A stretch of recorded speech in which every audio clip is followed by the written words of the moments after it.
வணக்கம். சாவித்ரி வீட்டு சமையலுக்கு உங்களை வரவேற்கிறேன். இப்போ அருமையான சுவையில் மீல் மேக்கர் முட்டை ஆம்லேட் எப்படி செய்யலாங்கிறத பார்க்கலாங்க. இது நம்ம டிஃபனாகவும் யூஸ் பண்ணிக்கலாம்.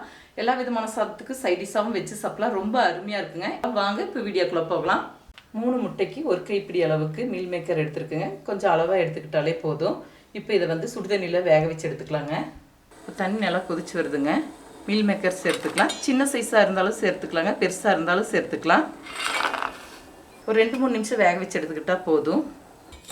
இப்போ மீல் மேக்கர் நல்லா வெந்து வந்துருச்சுங்க. இது நார்மல் தண்ணிக்கு சேர்த்துட்டு நல்லா பிழிஞ்சு எடுத்துக்கலாம். ஒரு தடவைக்கு 2 தடவை மீல் மேக்கரை நார்மல் வாட்டரில் சேர்த்துட்டு நல்லா சூடாறின வரைக்கும் பிழிஞ்சு எடுத்துக்கோங்க. இப்போ நல்லா சூடாறிச்சுங்க, நல்லா வெந்திருக்கு. இப்போ மீல் மேக்கரை நல்லா பிழிஞ்சிட்டு நம்ம மிக்சி ஜாரில் சேர்த்துட்டு தருதருப்பாக அரைச்சி எடுத்துக்கலாங்க. பாருங்கள், மீல் மேக்கர் இந்த அளவுக்கு தருதருப்பாக அரைச்சி எடுத்துருக்கேன். இப்போ முட்டை ஆம்லேட்டுக்கு எல்லாத்தையும் ஒன்று சேர கலந்துக்கலாம். இப்போ 3 முட்டை உடச்சி ஊற்றிக்கலாங்க.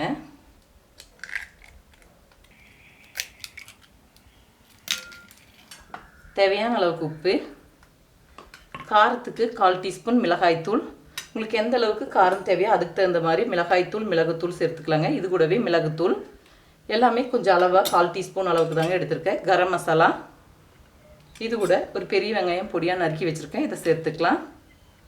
சிறிதளவு மல்லித்தலை, சிறிதளவு பொடியாக நறுக்குன கருவேப்பிலை, இதெல்லாம் ஒன்று சேர நல்லா கலந்து விட்டுக்கலாங்க. இது கூடவே அரைச்சி வச்சுருக்கிற மீல் மேக்கரை சேர்த்துக்கலாம். இப்போ தோசைக்கல்ல ஆம்லேட் ஆட்டை சுட்டு எடுத்துக்கலாங்க. எந்த அளவுக்கு முட்டை எடுக்கிறீங்களோ அதுக்கு தகுந்த மாதிரி ஒரு கைப்பிடி அரை கைப்பிடிங்கிற மாதிரி மீல் மேக்கரை வேக வச்சு இந்த முட்டை ஆம்லேட் கூட சேர்த்துக்கிட்டா நல்லாயிருக்கும். இப்போ நல்லா காந்து விட்டாச்சுங்க. இப்போ தோசைக்கல் காஞ்சிருச்சு, ஊற்றி எடுத்துக்கலாம்.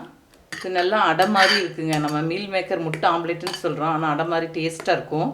இது நம்ம பிரேக்ஃபாஸ்ட் டின்னருக்கும் கூட யூஸ் பண்ணிக்கலாம், இல்லாட்டினா சைட் டிஷ்ஷாகவும் யூஸ் பண்ணிக்கலாங்க எல்லா விதமான சாதத்துக்கும். இப்போ சுற்றிலும் கொஞ்சமாக எண்ணெய் தடவி எடுத்துக்கலாம். தோசைக்கல் காஞ்சுன்னு கொஞ்சம் தீயை குறைச்சி வச்சுக்கலாங்க.